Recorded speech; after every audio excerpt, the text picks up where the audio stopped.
Capitalism economy. अब capitalism economy is the private ownership. एक private ownership है जिसमें प्रोडक्शन होती है एंड प्रॉफिट को प्राइमरी फोकस पे रखा जाता है।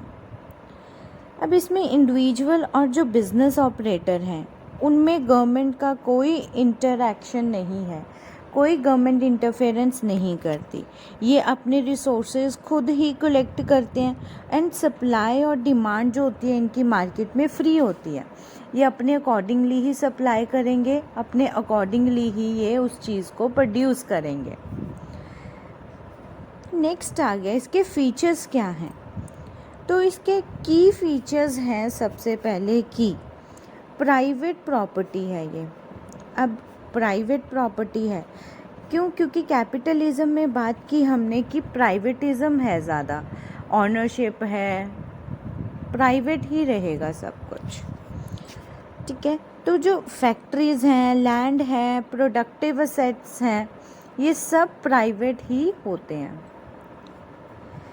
फिर आ गया इसका नेक्स्ट है कि सेकंड फीचर्स मार्केट इकोनॉमी। अब जो मार्केट इकोनॉमी है इसमें जो गुड और सर्विसेज हैं, बाय की है, सेल की है, वो सप्लाई और डिमांड के अकॉर्डिंगली की जाती है। और जो इंटरेक्शन होता है बायर और सेलर का वो मार्केट में ही होता है। और जो हम वैल्यूज़ रखेंगे गुड सर्विसेज की, प्राइस रखेंगे उसके अकॉर्डिंग टू रहेगा, according to the good and services scarcity and values रहेंगे।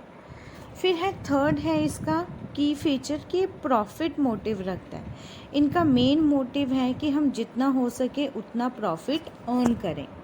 प्राइवेट वाले क्या चाहते हैं? प्रॉफिट अर्न करना, ठीक है। इंडिविजुअल बिजनेस कहते हैं कि मैक्सिमम हो सके उतना हमारे पास प्रॉफिट मिले उस चीज़ को प्रोड्यूस करने में और सेल करने में।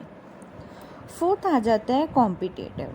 अब कंपटीशन भी है इनमें, ठीक है। मल्टी प्रोड्यूसर हो सकते हैं, सेलर भी। अब एक पेंसिल का आप एग्जांपल ले लो।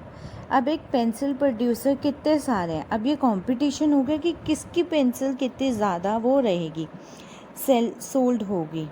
तो ये कंज्यूमर को अट्रैक्ट करते हैं। जैसे आपने देखा होगा बच्चों की पेंसिल्स अब उस पर कार्टून्स आते हैं, जैसे मिकी माउस है, बार्बीज़ हैं, सो दैट वो जो बच्चे हैं वो बच्चे क्या हैं, कंज्यूमर उस पेंसिल के ही कंज्यूमर है, उन्होंने उस चीज़ को बाय करने हैं तो वो अट्रैक्ट करते हैं।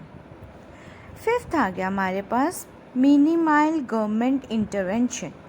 अब जो गवर्नमेंट का इन प्राइवेट ऑर्गेनाइजेशन में बहुत ही लेस इंटरफेरेंस रहता है।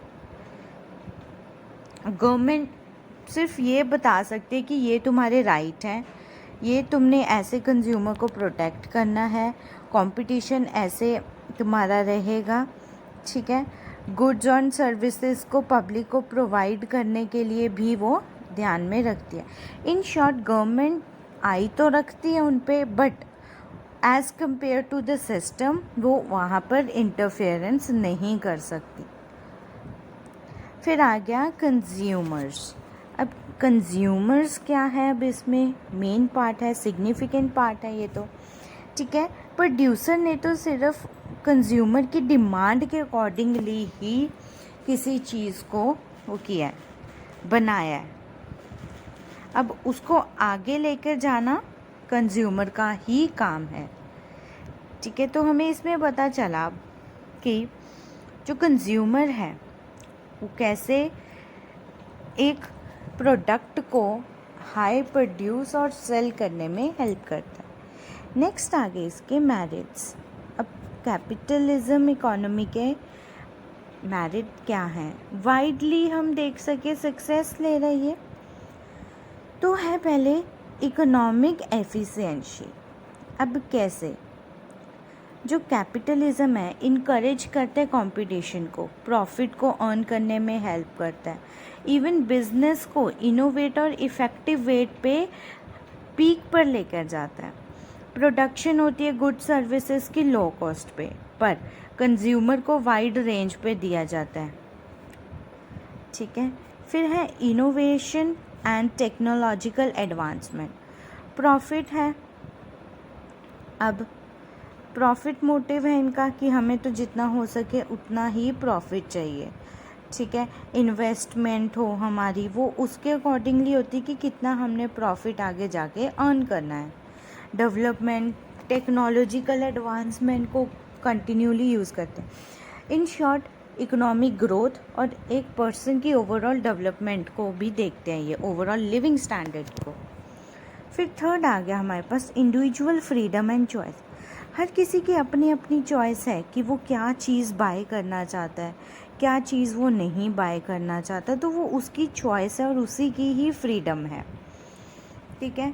फिर है हमारे पास अडेप्टेबिलिटी। अडेप्टेबिलिटी में आ गया कि हमारे पास एबिलिटी है उस जो चेंज हो रहा है उसको अडेप्ट करने की। मार्केट डिमांड है, सर्कमस्टांसेस हैं, कोई भी अगर जैसे किसी चीज़ की कमी होगी तो हम उस चीज़ को नहीं बाय करेंगे या हम उस चीज़ को बाय करके रख लेंगे कि हमें ज़रूरत ज़्यादा है। फिर है कंज्यूमर वेलफेयर। अब कंज्यूमर वेलफेयर में आ गया कि जो प्रायोरिटी है वो वेलफेयर को दी जाती है कि जो गुड एंड सर्विसेज हैं वो उनके प्रेफरेंस के अकॉर्डिंगली ही बने।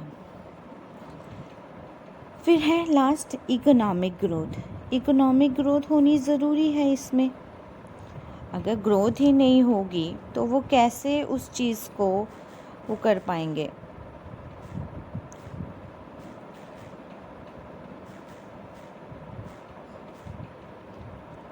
नेक्स्ट है हमारे पास अब डीमेरिट्स। अब डीमेरिट्स क्या हैं इसके,